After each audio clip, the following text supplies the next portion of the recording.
what should be done about it? And in studio, I have guests to talk about that, and that is Sarah Opendi, Woman MP Toro, Musa Mgoya, Program Manager, Right to Education, ISA, and Dr. Kendris to the Agenda, Director, Education Standards, Ministry of Education, to demystify this topic. Good morning, ladies and gentlemen. Good morning. Good morning, Idris. Welcome. Thank you. I'll start with you, the MP.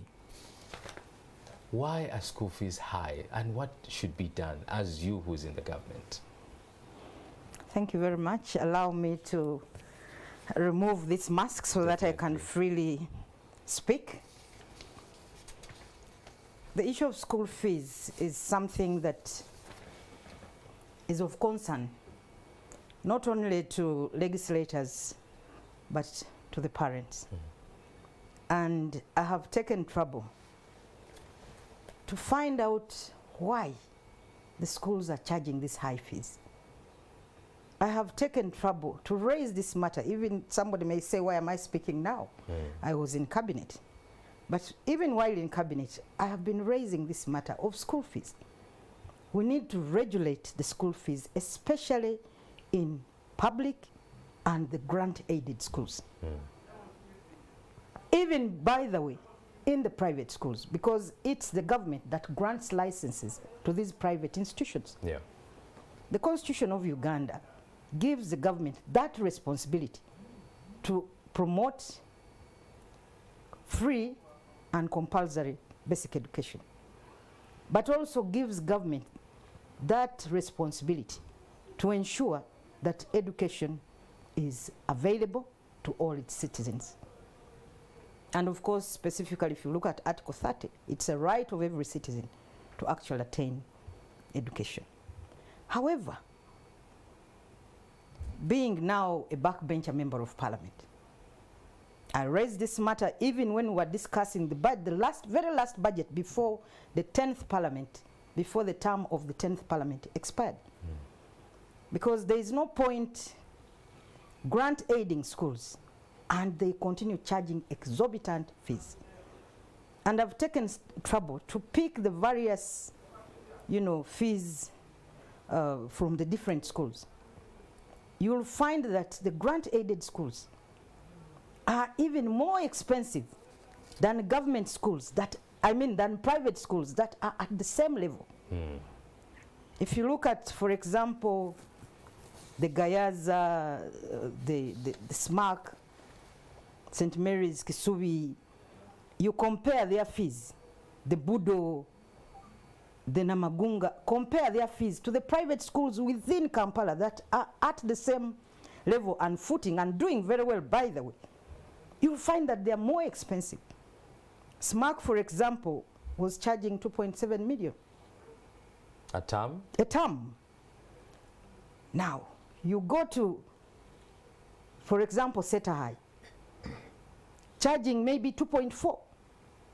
Now ask yourself, and yet the other one is grant aided. Government is paying the teachers, government pays a capitation grant. But of course now, the reason during my research was that government does not pay all the teachers.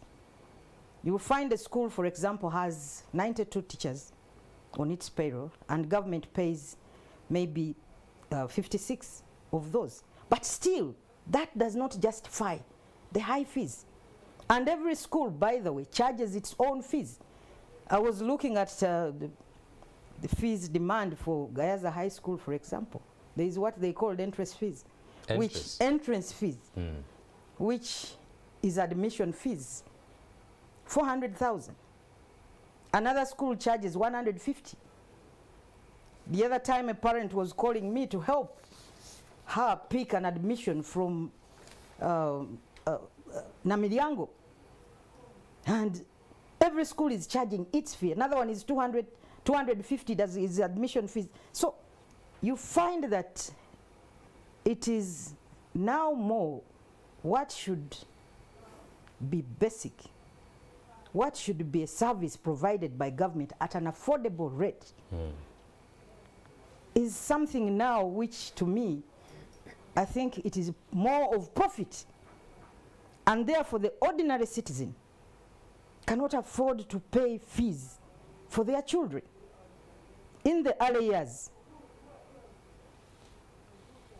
a child from Soroti, a child from Gulu, From Tororo? from Tororo, upon primary leaving examination results release, could be admitted to Gayaza, could admit, and parents would afford and they go. But today, even if your child got a 4 in Tororo, from Tororo or Gayaza, or from Gulu or wherever, whichever district, Education has become expensive. you cannot afford to pay the fees in these schools. Doctor, So the reason, the question you asked is why are they expensive? I think to me, there is more of profit than actually providing the service. The service. Dr. Triagenda, I saw you shaking your head at some of the statements the MP was making. What do you have to say about what she's saying? Well, I think if she puts on her mask, I'll remove mine. I think it is... thank you very much. I think a lot of what she said is actually true. Yeah. The school fees in some of the so-called, and I use it very seriously and I'm honest about it, so-called good schools. And those are very few. And you can hear she could even pick them off her fingertips. Partly because although their teachers are paid, they don't get capitation grant. When we introduced USE, we had learned lessons from UPE that it doesn't make sense to just make a blanket statement that all government-aided schools should be under the program. And so some of the parameters we looked at then was to how much fees are schools already charging. So I remember, I think we put a threshold at the schools that were charging less than 65,000 at that time, 2007. So the Gayazas, the Budos, the Namiryangos, those ones couldn't qualify because they were already charging 500. So the thinking around the table was, since we don't have enough money as government, instead of spreading the little, which we call capitation grant, to schools which are already having parents that can afford, let's choose those schools that where parents cannot afford. So yes, their teachers are on payroll, most of them, but they don't get capitation grant. And then another challenge that we've got over the years, which is really a big challenge, is the rate of our population growth. And every one of us thinking our children should go to Gayaza if my daughter is P7 and should go to Budo.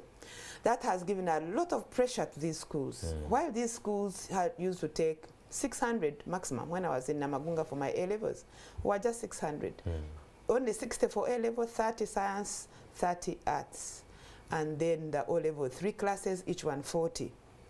Now, those schools are now 2,500 to whatever. And yet as government, we've not been able to build extra infrastructure for those numbers. Because we are struggling to build the seed schools in the sub-counties without any, so we cannot afford now to build. So it's a complex. And it's true, but we have over the years, since 2017, the Honorable Ministers put a committee chaired by Professor Kayanja, who looked at fee structures and came up with a report.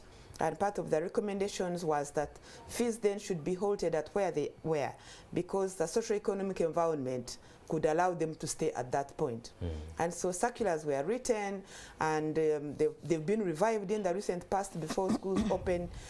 So efforts are on. We know those challenges, we've had complaints, but those challenges are still on. It's work in progress. Doctor, the words you say are really promising. As a Director of Standards at the Ministry of Education, what's your mandate exactly? Our mandate is to ensure continuous improvement of education provision across the board for all schools and institutions which are not under the quality assurance of National Council for Higher Education. So we don't go to tertiary and university, but all institutions of education below those ones. Our mandate is to set standards, define them, come up with indicators, and help local governments, especially because we implement a centralized system, to really help make sure the schools are doing their best and that learning is happening, that children can progress and be successful. And what are some of these standards? I'm curious. Some of the standards include the standards of teaching. The teaching learning process is a very key process because, as I said, the focus of education, why it ever exists, where you have a sector, where you have everything, is this learner.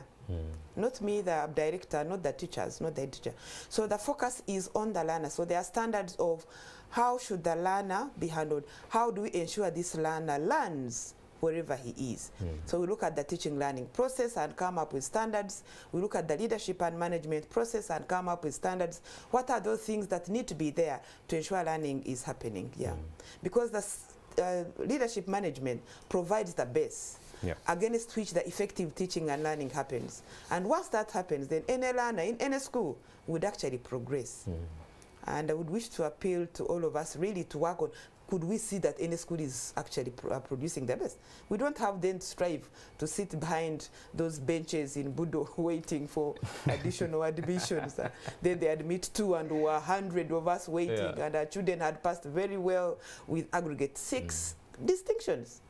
But because now the school is not elastic, they say no, and the child joined the secondary school feeling he's a failure. He's not a failure, but because he's not gone to the school of first choice.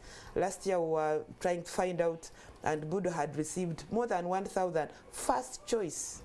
More than 1,000. More than 1,000. And I'll come to you, Mr. Mugoya Musa, Program Manager, Right to Education, ISA. How is ISA involved in promoting education in Uganda? Thank you very much, Idris, and thank you very much for hosting me. First, I want to thank Honorable Sarah Opendi for resurrecting the debate on school fees in Parliament. The issues of school fees have been as high tuition and high tuition fees charged by government-aided schools has been here for some time. In 2017, we petitioned the Right Honorable Speaker of Parliament, then Honorable Kadaga, to urging Parliament to inquire into the issue of the high tuition and tuition charges by government-aided schools. That matter, of course, was sent to the Committee on Education. We were invited. We appeared. We made to elaborate on our petition. Unfortunately, that committee never wrote the report. And I don't know. And I really want to urge Honorable Pendi to follow up on that issue. Maybe because for us we were not MPs, we were not there to knock on people's doors all the time. So when Dr. Kedwi said that actually that committee was the committee by Pastor Kayanja was constituted after we raised that matter. Professor Kayanja, thank you for the correction.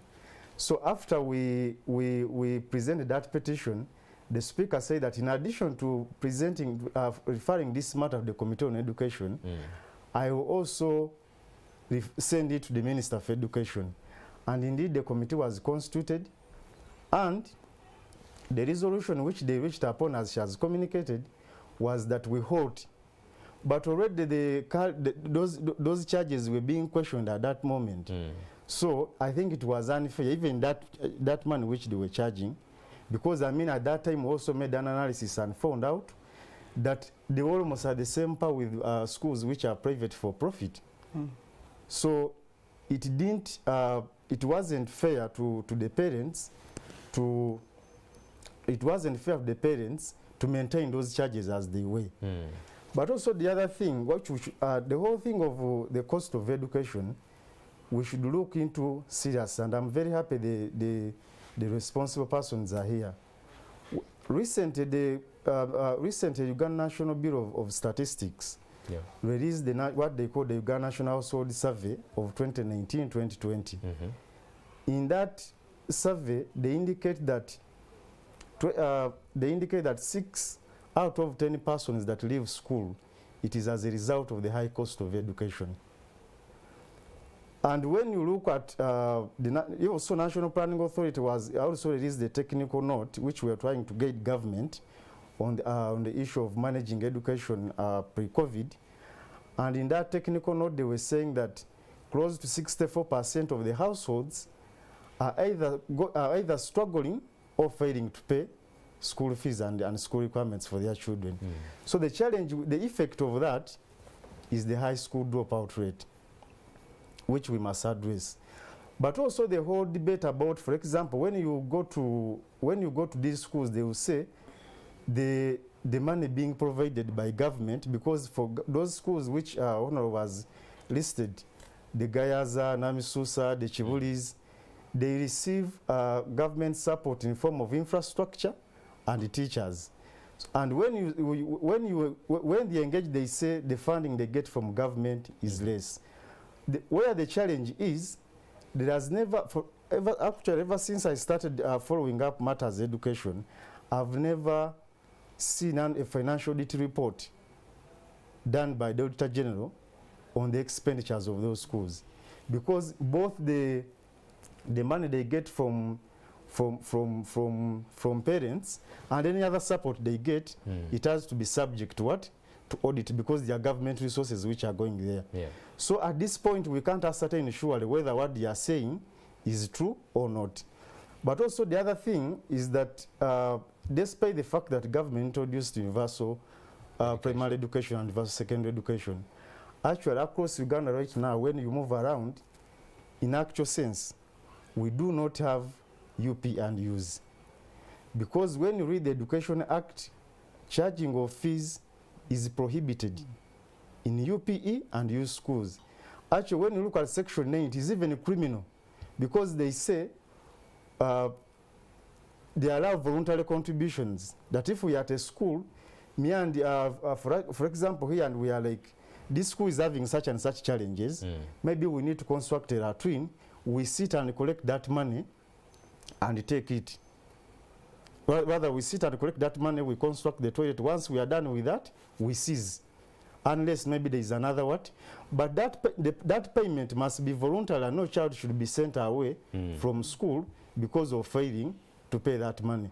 So as of now, we do not have anything called UPE or U's, because all of them are charging money. All of them become private schools. All of them are I know these guys, they call it development fees. but for some of them, when you go and ask what is the development which you're doing, there is no development. As a teacher will tell you, but a head teacher will tell you, I've spent that money maybe motivating teachers, what. So it ceases to be a development expenditure to an operation expenditure, which the teacher has to use to maintain the school. So I think the government need to intervene in this matter. Actually, for us, since the other time we went to Parliament and Parliament was not of help, this time, and I'm very happy, maybe this time they will resolve it. This time we opted to go to another arm of government, because which is the judiciary court. When you look at Section 57 of the Education Act, it says the Minister for Education will issue statutory instruments on a number of issues in the education sector. And one of them is the issue of regulating charging fees, both tuition and tuition fees, in the private schools and in the government schools, and even the government-aided schools. But ever since that act was enacted in 2008, there is no minister who has ever come out to do anything about it. Yes. And at this moment, I want to bring in the MP, Sarah Opendi. Maybe before, since he's spoken about that, yes. Fortunately, there are some accusations actually fortunately, that have been put across. Fortunately, there is already a draft statutory instrument to operationalize a number of things, including fees. It's already in the process. But that is now. The act came in place in I know. I'm saying, but for 2008. now, because his statement was up to now. No, up to now there's at least a process, and a draft is But already a draft available. is not the statutory instrument. No, it's not. It's a process. So there is nothing. There's nothing, but there's a process. Yeah. The public should know that it's only the process is ongoing. The process is on. It's only the approval bits which are remaining, but there is a draft. Doctor, when you say there is a process going on, I think the citizens of Uganda have been subscribing to this idea of we set timelines, and then those timelines are extended over and over again. And I think also the MP was trying to hint on it, that when will something be done what are the timelines? Because again, something is done. Even next year we shall be sitting here. Shall we be saying the same thing? Well, maybe not the same thing, but she knows that once the sector has finished its bit, which is up to top management, because there are several processes that if you have either policy or a law or whatever, there are very many stages along the way, very many. The back and forth to make sure you get it right.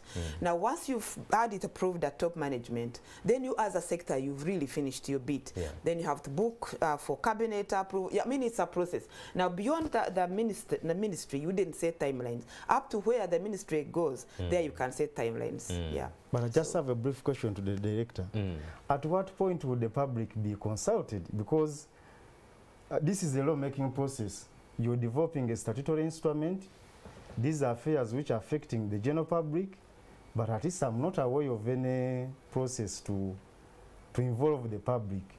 Because again, another thing, recently actually there is a statutory instrument which was issued by the Minister for Energy in the previous term, and that statutory instrument was struck out by court because there were no consultations. So don't risk going through the process again for not involving the public. For doing double work. Thank you very much for that, because I know that for policies we've developed and whatever, stakeholder consultation is one of the key things that have to be done, because he's right. It's supposed to support the public to get the public good out of the system. So I'm sure it would not happen. Okay. MP, would you say the lack of consultation is due to nothing being done?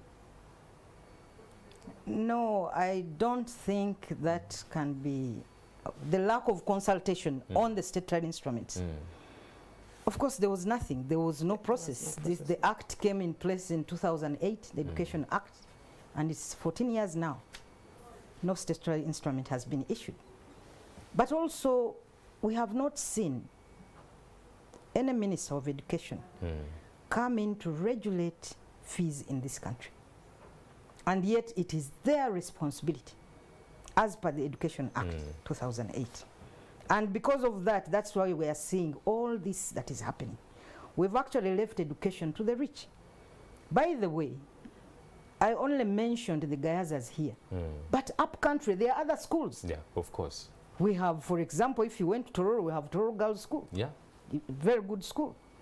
So even this school receives the capitation grant. You are saying no. We are going to go before the committee and you are going to bring your information. The committee will do its investigation. Okay. But I also have information. By the way, it was a process. We did some research. And the schools are the ones that actually said, yes, we receive the capitation grant. But they were saying it is minimal. They receive, I think, 50,000. 50,000? Yes. Per student. Okay. I think it is per term. No, for USE. For USE. Not for the non. Not for the the grant aided. The 100 US so non-USE. We shall handle all that before the committee. Okay. But the information we have is that there is that 50,000, there is the 80,000, but schools like Tororo Girls have even benefited in terms of the development budget. I'm aware of construction that took place and commissioning these structures. But go to Tororo Girls now. Can an ordinary person in Tororo afford fees in Tororo Girls? They can't. So education has been left to the rich. And of course now the ordinary citizens whose children perform well and should actually be in these schools do not go to these schools because they cannot afford. MP, and I know this is a very important discussion to have, but because we are running out of time, what should be done? What is the way forward?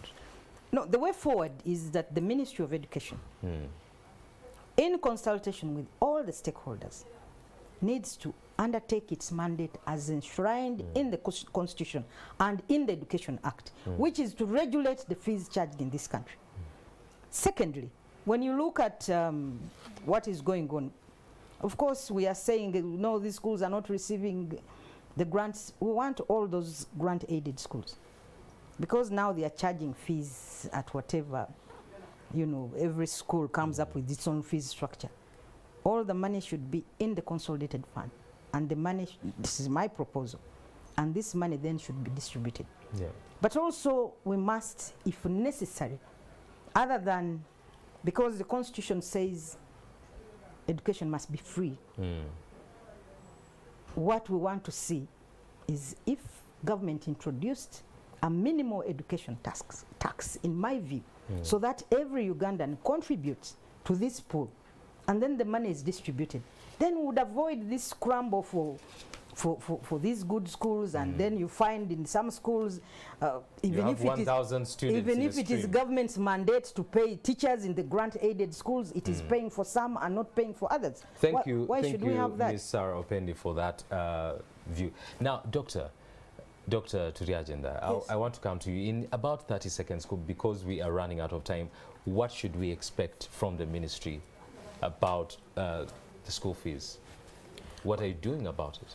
Well, first of all, I think recently, before schools opened, again, the permanent secretary asked schools to make sure they don't increase fees, because they were already, as she's saying, it came into the social media how people had added outrageous sums of money. And for some of the schools, they were invited here and they made a commitment, and all of them, I need to check with Commissioner Secondary, all of them were supposed to give a feedback on what they've charged and whether it is actually the same. But I want to say this, that government has made effort to provide education for its people through the two programs. You'll be amazed, before COVID-19, a lot of our primary schools, I'm sure from my sister's constituents as well, government ones, had very few learners, few. And yet the infrastructure is there. They get textbooks ever so often. Their teachers are paid. So everything is there for learning. But the parents, I think most Ugandans believe private means good. The parents pull out their children, put them in shanks. I call them shanks, and without apology, because there's nothing to talk about in some of our private schools in the communities. And yet children are there, their teachers are very poorly paid, they have no textbooks, they use their pamphlets and whatever. So I think we need to rethink, really.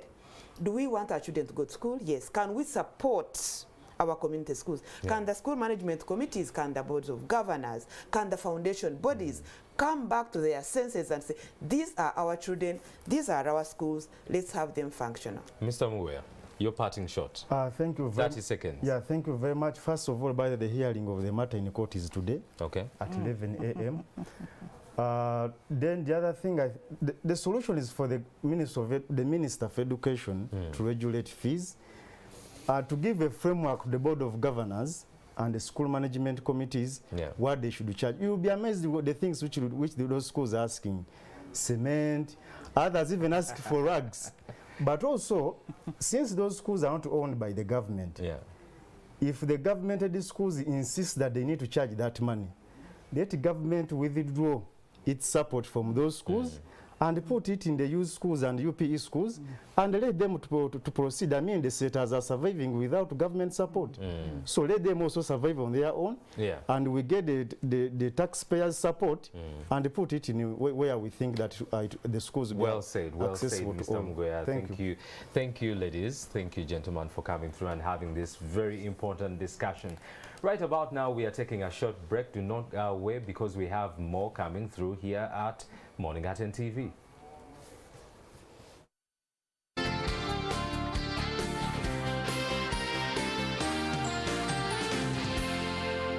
You're watching